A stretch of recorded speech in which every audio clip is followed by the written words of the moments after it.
हर वर्ष जब गणेश चतुर्थी पर घरों में गणेश जी की स्थापना होती है तो यह केवल एक धार्मिक अनुष्ठान नहीं बल्कि प्रकृति और मानव जीवन का गहरा संबंध भी दर्शाता है। मां पार्वती द्वारा साधारण मिट्टी से गणेश जी का निर्माण किया गया था।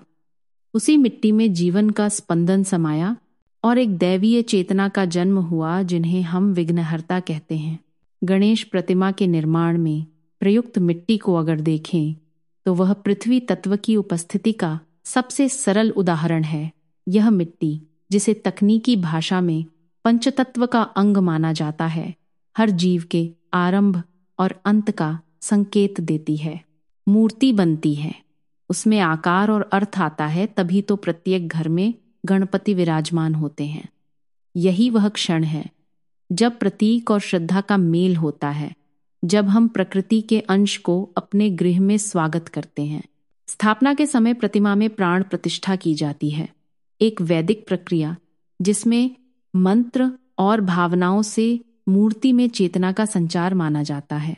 गणेश जन्म की कथा और उनकी मिट्टी से बनी मूर्ति हमें जीवन के उस चक्र से जोड़ती है जिसमें सृष्टि, विघटन और पुनः संयोग निरंतर चलता रहता है।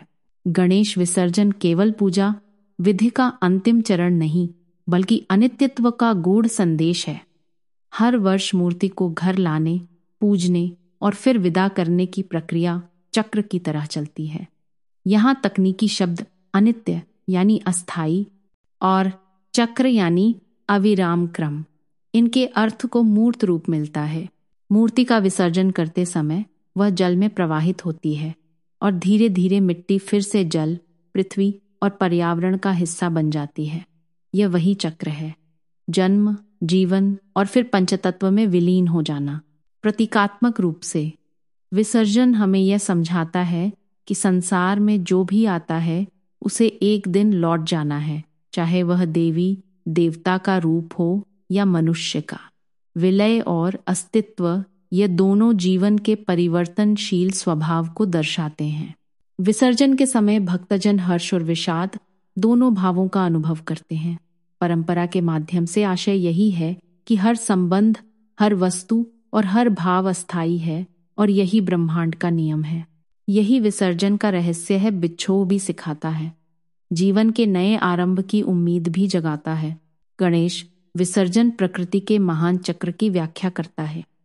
जैसे ही प्रतिमा जल में मिलती है, मिट्टी का अंश वापस मिट्टी में, जल का अंश वापस प्रवाह में लौट आता है।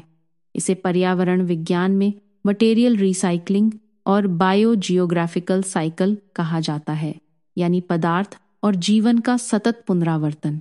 गणेश विसर्जन की यही प्रक्रिया हमें सिखाती है कि प्रकृति कभी ठहरती नहीं।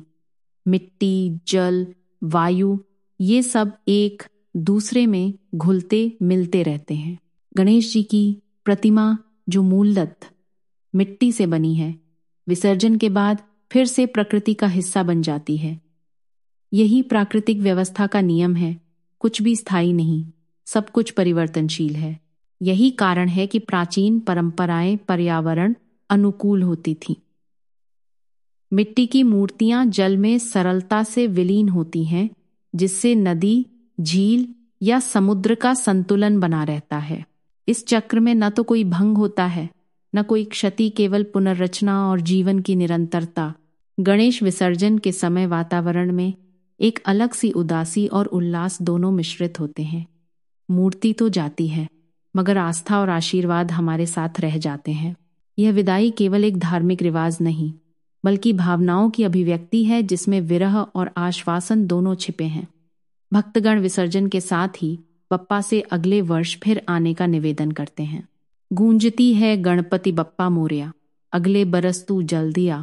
यह उद्घोषणा गणेश जी के प्रति अगाध श्रद्धा और चिरस्थायी संबंध का प्रतीक है। मूर्ति का जाना यह सिखाता है कि सत्य, करुणा, विवेक और विनम्रता जैसे गुण गणेश जी की भांति हमारे भीतर भी बने रहें। यही असली पूजा है। गणपति की स्मृति और उनका आशीर्वाद चिरकाल तक शेष रहता है और यही जीवन के चक्र की अगली कड़ी बन जाता है।